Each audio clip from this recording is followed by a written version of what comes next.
Hi అండి, welcome to దర్డాస్ kitchen. ఈరోజు నేను పిల్లల కోసం చికెన్ మంచూరియా చేస్తున్నానండి. చాలా ఇష్టంగా తింటారు. చికెన్ అంటే ఇష్టపడని పిల్లలు ఎవరుంటారు చెప్పండి. మా పిల్లలు అయితే ఇంకా చాలా ఇష్టంగా తింటారు. దానికోసం నేను ఒక 1/2 kg చికెన్ తీసుకుని క్లీన్ చేసుకుని 1 స్పూన్ సాల్టు, 2 స్పూన్స్ కారం, అలాగే 1 spoon garam masala, 2 spoons chicken masala, అలాగే 2 స్పూన్స్ కర్డ్ వేసుకోవాలండి. పెరుగు చక్కగా పుల్లగా లేకుండా మంచిగా ఫ్రెష్ పెరుగు వేసుకోండి, చాలా టేస్ట్గా ఉంటుంది. ఒక 2 స్పూన్స్ పెరుగు వేసుకోవాలి. అలాగే 1 స్పూన్ అల్లం వెల్లుల్లి పేస్ట్ వేసుకోండి. అల్లం వెల్లుల్లి పేస్ట్ కూడా ఇంట్లో చేసుకోండి, చాలా ఫ్రెష్గా చేసుకోండి. బయట నుండి తెచ్చుకునే అల్లం వెల్లుల్లిని అస్సలు ఇష్టపడొద్దండి, అదంత హెల్త్కి మంచిది కాదు. నేను ఇంట్లో ఫ్రెష్గా రెడీ చేసుకున్నాను. అలాగే కొంచెం కసూరి మేతి కూడా క్రష్ చేసుకుని వేసుకోండి. 1 స్పూన్ కార్న్ ఫ్లోరు, అలాగే 1 స్పూను రైస్ ఫ్లోర్ కూడా వేసుకోండి. క్రిస్పీగా చాలా బాగుంటాయి. ఇవి అన్నీ కూడా వేసేసుకొని ఒక 1/2 నిమ్మబద్ద చక్కగా జ్యూస్ పిండేసుకోండి. ఇప్పుడు చక్కగా మసాజ్ చేసుకోండి. అలాగే కలర్ కోసం చెప్పి కొంచెం ఫుడ్ కలర్ వేస్తున్నాను. అసలు స్కిప్ చేసేయండి, అంత హెల్దీ కాదు ఇది. అంటే పిల్లలు బయట ఫుడ్ ఎక్కువగా ఇష్టపడతారు, అలాంటి ఫ్లేవర్ రావాలి అని చెప్పి నేను కొంచెం ఫుడ్ కలర్ వేశాను. మీరు స్కిప్ చేసేసినా ఓకే. అలా వేసేసుకుని మసాజ్ చేసుకోవాలండి. ఎంత బాగా మనం కలుపుకుంటామో టేస్ట్ అంత బాగా వస్తుంది. అలాగే అందులో కావాల్సిన ఇంగ్రీడియంట్స్ మొత్తం కూడా కట్ చేసుకోవాలి. గ్రీన్ చిల్లీ వేసుకోవాలి, అలాగే ఆనియన్స్, క్యాప్సికము, అలాగే వెల్లుల్లిని కూడా చిన్న చిన్న ముక్కలుగా కట్ చేసుకోవాలండి. ఇప్పుడు మనం డీప్ ఫ్రైకి సరిపడా ఆయిల్ వేసుకోవాలి. చికెన్కి ఆయిల్ ఎక్కువే పడుతుంది కదండి, డీప్ ఫ్రై చేసుకోవాలి కదా. ఇప్పుడు చికెన్ని మనం డీప్ ఫ్రై చేసుకుందాము. ఆయిల్ హీట్ ఎక్కిన తర్వాత ఒక్కొక్కటిగా పీసెస్ అన్నీ వేసేసుకోవాలి.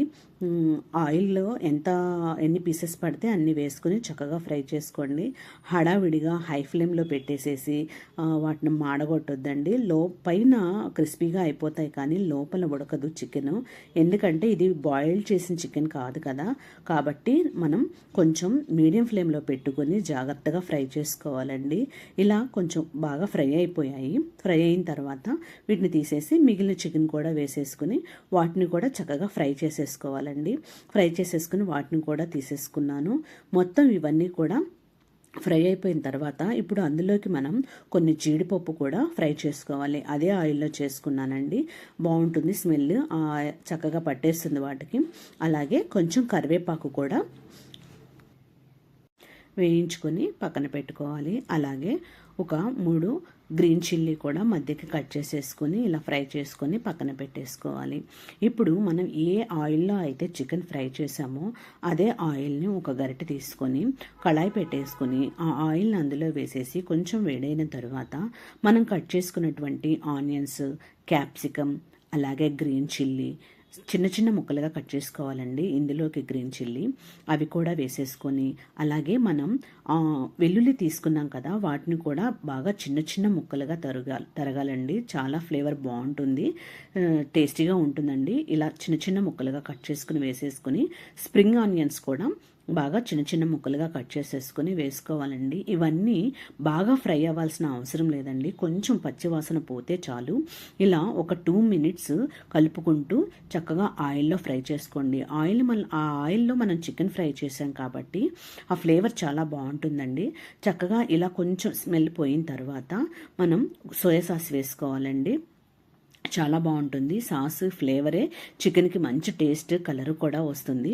సోయా సాస్ వేసుకోండి. నా దగ్గర వెనిగర్ లేదు, మీరు 1 స్పూన్ వెనిగర్ కూడా వేసుకోండి. అలాగే టమాటా సాస్ కూడా వేసుకోండి, 2 స్పూన్స్. ఇవన్నీ చక్కగా మిక్స్ చేసుకోవాలి. చక్కగా ఆయిల్లో వెజిటబుల్స్కి అన్నిటికీ కూడా చక్కగా కలిసేలాగా ఇలా మిక్స్ చేసేసుకొని ఇప్పుడు మనం కొంచెం 1 స్పూన్ కార్న్ ఫ్లోర్ తీసుకొని వాటర్లో మిక్స్ చేసుకోవాలండి, ఉండలు లేకుండా. చక్కగా అది కొంచెం సాసెస్లో పట్టే వరకు కలుపుకోవాలి. ఉండలు అయిపోతుందండి, చాలా ఫాస్ట్గా అది చిక్కబడిపోతుంది కదా, ఎక్కువసేపు ఉంచుకోవద్దు. ఇలా కొంచెం సేపు చక్కగా కలిసిన తర్వాత ఇలా చక్కగా చికెన్ని వేసేసుకోండి. చికెన్లో సాసెస్ అన్నీ కూడా బాగా కలిసే వరకు కూడా కలుపుకోండి. ఎక్కువసేపు వాటిని గ్యాస్ మీద ఉంచొద్దండి, కార్న్ఫ్లోర్ ఉండలుండలుగా అయిపోతుంది. ఇలా చక్కగా మిక్స్ చేసేసుకోండి.